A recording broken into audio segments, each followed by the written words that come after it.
आप सभी छात्र छात्राओं का स्वागत है।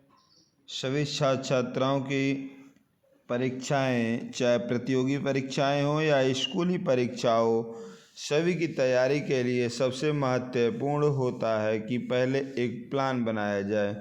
पढ़ाई कैसे की जाए कि वह अपनी जो आने वाली परीक्षाएं हैं या स्कूली परीक्षाएं हैं उन्हें हम बेहतर कैसे कर सकते हैं और कम समय में अच्छी तैयारी कैसे कर सकते हैं। इन सब बातों को लेकर के बार बार बच्चों का फ़ोन आना, बार बार पूछना, तो मैंने विचार किया कि एक वीडियो इस पे दिया जाए जो सभी छात्र छात्राओं के लिए आवश्यक होगा। चैनल को लाइक और सब्सक्राइब करना मत भूलिएगा। ज़रूर आपके सामने निर्देश दिए गए हैं और नई नई चीज़ों को जानने के लिए आगे बढ़ते हैं, देखते हैं। और ऐसे निर्देश हैं ये जिसका माध्यम अगर आप बनाते हैं तो उस माध्यम से पढ़ने पर आप कभी भी नहीं भूलेंगे। ये हमारी जिम्मेदारी है कि इस तरह से निर्देश का अगर पालन करते हैं तो देखते हैं। पहला निर्देश है आपके सामने, पढ़ाई करने के लिए सबसे ज़्यादा ज़रूरी है कि एकांत जगह का चुनाव करें। आप भीड़ भाड़ ना रहे। ऐसा नहीं है कि हम किताब खोल के बैठे हैं और बगल में घर वाले, अभिभावक या गांव के लोग, समाज के लोग या आपका दोस्त कोई बैठा है, तो ऐसे समय में भी आप किताब खोल के पढ़ ही रहे हैं, तो ऐसे में पढ़ाई नहीं होती है, क्योंकि बातों में हमारा आपका मन लग जाता है। इसलिए सबसे ज़्यादा ज़रूरी पहले है कि एकांत जगह का चुनाव कर लीजिए कि हाँ, मुझे डेली यहीं पर पढ़ना है, शांति है और मैं अच्छे से पढ़ सकता हूँ। ऐसी किसी जगह पर पढ़ाई करें जहाँ पर टीवी या लोगों का शोर ना हो, ये भी ध्यान रखना है, मैंने जो बताया अभी। दूसरा हमने पॉइंट दिया, आपको सामने रखा है कि पढ़ाई का सही समय तैयार कर ले। ये नहीं है कि मैं हमेशा पढ़ ही रहा हूँ, मेरा पेपर नज़दीक है, मैं पढ़ रहा हूँ, नहीं, ऐसा नहीं है। कोई फ़ोन करे या फिर किसी से मिलना है तो मैं भाई पढ़ाई कर रहा हूँ, मैं आपसे नहीं मिल सकता हूँ, ऐसी कोई बात नहीं होती है। पढ़ाई के लिए एक स्ट्रेंथ होनी चाहिए, एक समय होना चाहिए, और वो समय निकालेंगे आप तो उस समय के अनिवार्य से अपने एकांत जगह पे चले जाओ। और ऐसे समय में ना टीवी देखिए, ना मोबाइल चलाइए, कोई अन्यत्र का नहीं, सिर्फ आपके पास आपके टॉपिक सब्जेक्ट होने चाहिए, आपके पास कलम पेंसिल होनी चाहिए और रफ होनी चाहिए, जिससे आप लिखते और पढ़ते हैं। उन सब का प्रयोग आप करें। अन्य कोई भी चीज़ आपके साथ ना रहे जो आपको डिस्टर्ब करती रहे। इससे आपका रूटीन सेट हो जाएगा धीरे धीरे, और पढ़ाई करने और चीज़ों को याद करने में ज़्यादा मदद भी आपको मिलेगी, ये भी मैं बताता हूँ आपको। तीसरा पॉइंट भी देख लें अगर हम लोग सामने हमारे है, बोर्ड परीक्षा की तैयारी करने के लिए या अन्य कोई भी परीक्षा हो, टाइम टेबल ज़रूर बना लें कि एक समय होना चाहिए कि मैं 20 मिनट या 40 मिनट एक एक चैप्टर या इतनी देर में इतना मैं पढ़ सकता हूँ। ऐसा एक शेड्यूल बना लीजिए, ज़रूरी है, जो सबसे ज़्यादा ज़रूरी है। ऐसा नहीं है आपने आज 15 घंटे पढ़ाई कर ली और कल आप सो गए, परसों आप मामा के यहाँ चले गए, नाना के यहाँ चले गए, या दोस्तों से मिलने चले गए, पार्टी में चले गए, शादियों में चले गए, तो 2 दिन 4 दिन वहाँ, फिर आएंगे अगले दिन 15 घंटा पढ़ लेंगे। तो ये पढ़ाई का शेड्यूल नहीं है, और ना ही इस तरह से पढ़ाई करने से कोई फ़ायदा मिलने वाला है। इससे आप जो सटेबल टाइम टेबल बनाएंगे उससे हर विषय को बराबर समय भी देंगे।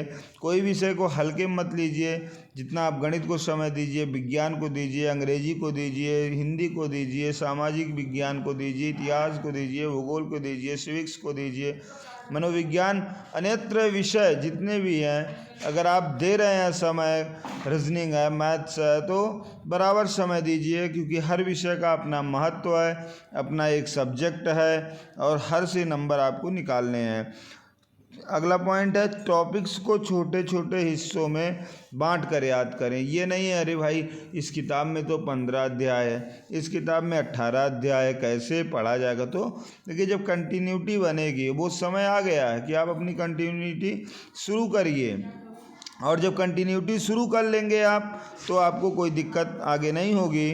टॉपिक्स को छोटे छोटे हिस्सों में बांट कर याद करें, इससे एक साथ बोझ नहीं पड़ेगा और आपको लगेगा कि हाँ मैंने कुछ पढ़ाई कर ली है। आगे देखते हैं, अगर हम लोग 5वें पॉइंट की तरफ बढ़ते हैं तो जिस विषय की हम कम तैयारी है उसे लिस्ट में पहले सबसे ज़्यादा प्रायोरिटी दीजिए।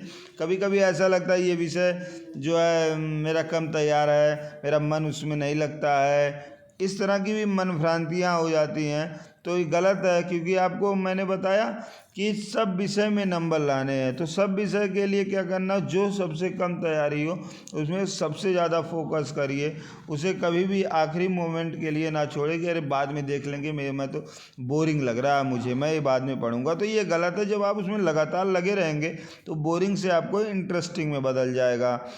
अगले देखते हैं कि 6वां पॉइंट आपके 6 जो है वो आगे क्या कह रहा है, लगातार 40 मिनट पढ़ने के बाद बीच में एक शॉर्ट ब्रेक जरूर, 40 मिनट 45 मिनट और कभी कभी 1 घंटे भी हो जाए तो कोई दिक्कत नहीं, मैंने न्यूनतम लिखा है।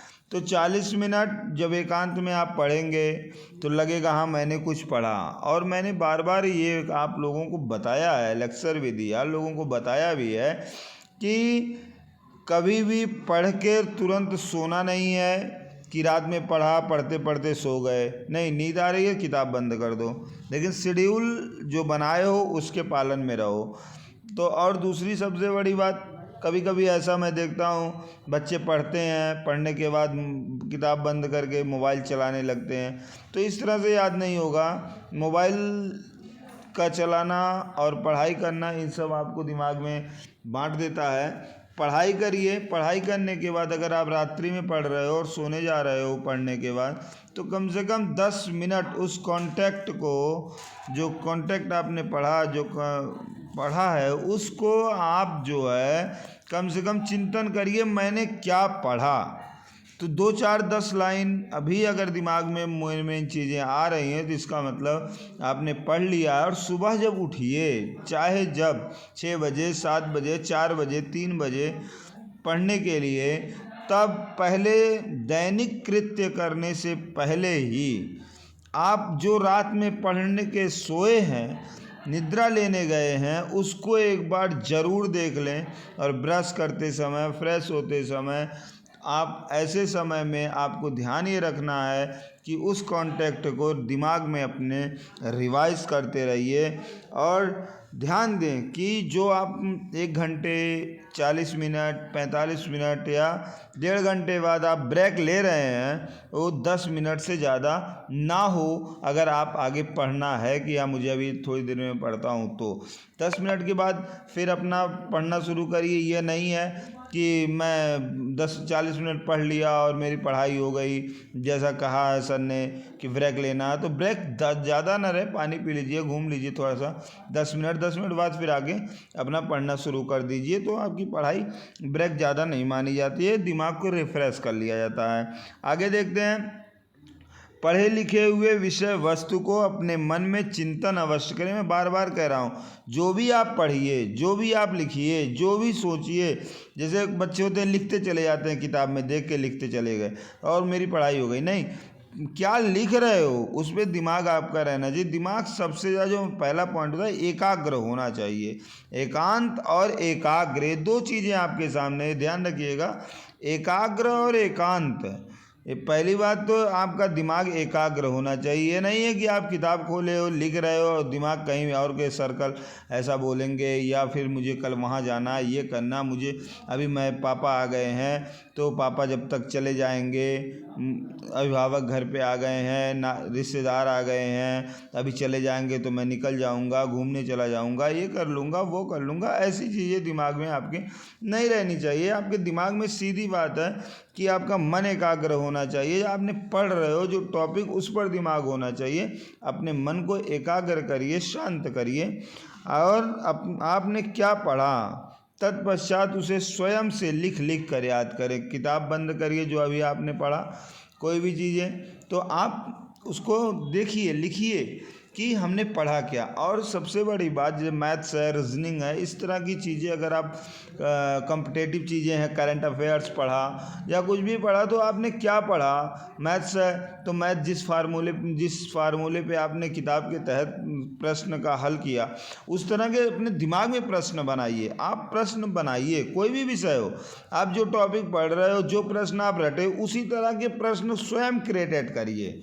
अलग प्रश्न बनाइए कि हाँ इस टॉपिक का, तो जो क्वेश्चन आप स्वयं बनाएंगे वो क्वेश्चन आपको हमेशा याद रहेगा उसका उत्तर। तो इस तरह से वो क्वेश्चन किसी भी प्रकार से आएगा तो आपकी तैयारी बेहतर होगी। ये 7 टिप्स हैं जिसको आप अपने जीवन में फॉलो करिए। 100% है कि आप अपनी पढ़ाई में, अपने आगे की प्रतियोगी परीक्षाओं में सफल होंगे, अच्छे मार्क्स मिलेंगे, चाहे वो आपकी स्कूली शिक्षा हो, चाहे प्रतियोगी शिक्षा हो, परीक्षा हो। तो ये आपको अच्छे से ध्यान रखना है। और इसके बाद ये भी आपको ध्यान रखना है कि लाइफ को जो एक मोटो होना चाहिए, एक उद्देश्य होना चाहिए, उस मोटो के तहत आप अच्छे से कार्य करिए। ये है आपके सामने 7 tips. Thank you connecting my video and watch for video, subscribe, like channel, YouTube channel. और थैंक यू। सभी को नववर्ष की हार्दिक शुभकामनाएं।